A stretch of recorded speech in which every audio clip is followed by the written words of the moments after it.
What AI has done is it has re-empowered the head of technology in every business in the United States. And it has pushed budgetary resources into the hands of the chief technology officer.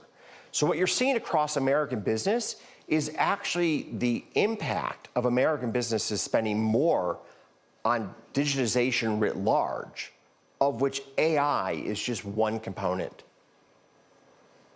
It's one component, but in some sense, it's the cover story that creates the space for American companies to really embrace technology in a much more profound way.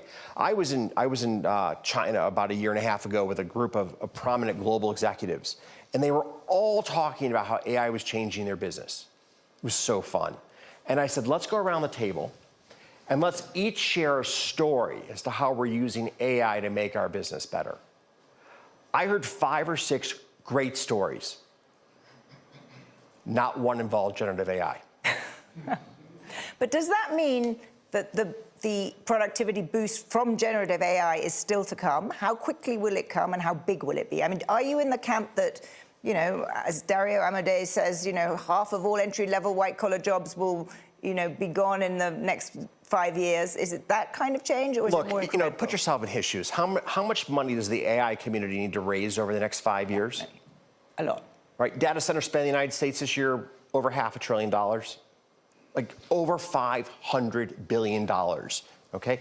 You're not gonna generate this kind of spend unless you're gonna make a promise you're gonna profoundly change the world. So is it hype? Of course.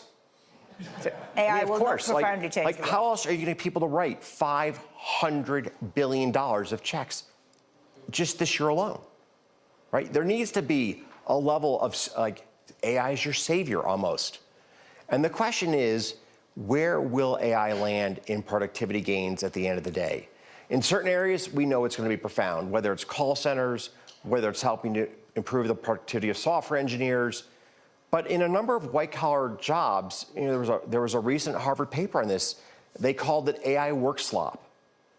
That it looks good, but if you sort of peel back the onion, the substance isn't there. I was with one of my colleagues who runs our commodities business, and he handed me a report on that we were generating with an AI engine.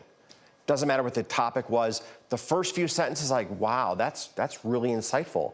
And then you go down below that, and it's all garbage. So that's going to, and we are running out of time, but that suggests that AI is not going to come to the rescue to make up for the various negatives that we discussed about in the first part of this conversation. So in 10 seconds, but remember, the spending on technology writ large is having a clear, positive impact on the economy.